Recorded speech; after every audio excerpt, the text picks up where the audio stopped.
it actually felt heavy, either pushing or pulling you towards the very thing you know you should avoid. One time a few years ago, I really liked this guy. I thought he was so hot that I would catch myself daydreaming about him. Now, in my house, I'm not allowed to date. It's a decision my parents have made to protect me. I agree with it, but not in these moments.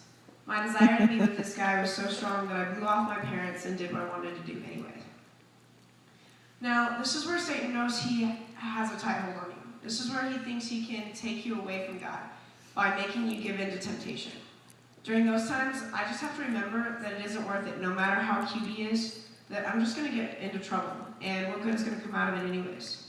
And by then, I run out of reasons to go through with it, which means the devil lost. And let me tell you, that may be the best feeling ever when it's all over. Which brings me to the reason why I'm here. How are we supposed to resist temptation? Well, here are some ways that I do to resist temptation. Whenever I have an episode of weakness, I realize what I'm doing, and then I change my thinking to something that I am allowed to think about. For instance, what I'm going to do when I grow up, because that's what I'm most excited about in life. It makes me feel better and also keeps me from committing the sin. For example, in the Bible it says in 2 Corinthians 10:5, "And we take captive every thought to make it obedient to Christ." This may sound weird, but God is watching you all the time. And if it helps you, just remember, what would Jesus do? Because who in their right mind would want God to see you do something you know would hurt him so much? The worst thing we can do is make excuses. It seems like now that we're teenagers, we got more creative and become more twisted. So we make excuses and ways to get away with doing stuff you know is wrong, but not necessarily against God's word or the law. In God's eyes, there's no excuses to sexual sin, stealing, lust, drugs, or anything. The truth is that if it sounds wrong, it most likely is. I had a point in my life where I was doing something very wrong, in God's eyes, and most everyone's.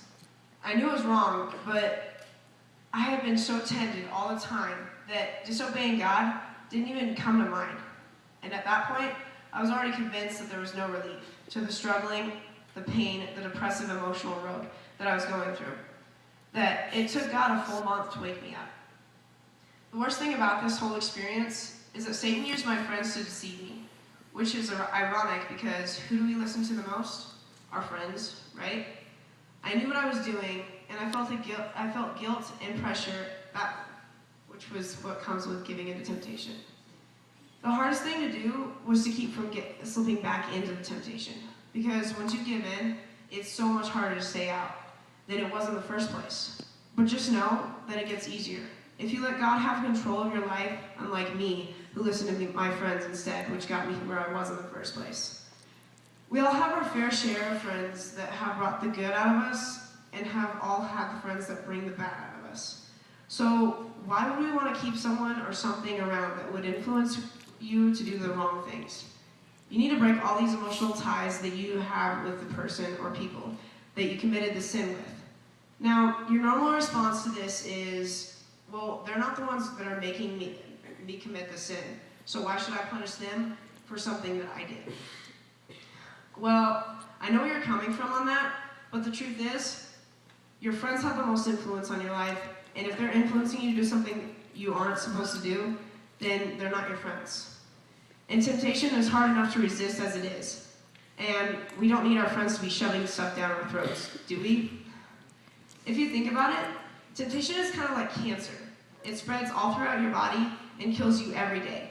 And unfortunately, it's hard to cure, just like temptation. So it just wears and tears on your body until you die, or in this case, until you give in. Unless you have God protecting you by your side. After all, God is the one who makes miracles happen, whether it's as serious as cancer or something that may seem so little as temptation. Philippians 4:13 says, "I can do all things through Christ who strengthens me." If you ever feel like you are helpless against temptation, you just have to remember that. And if you have to scream it out to the world, let everybody know you can do anything as long as Christ is with you, do it. I ask you tonight that you would use these hopefully useful tips whenever you have to go through this horrible thing called temptation.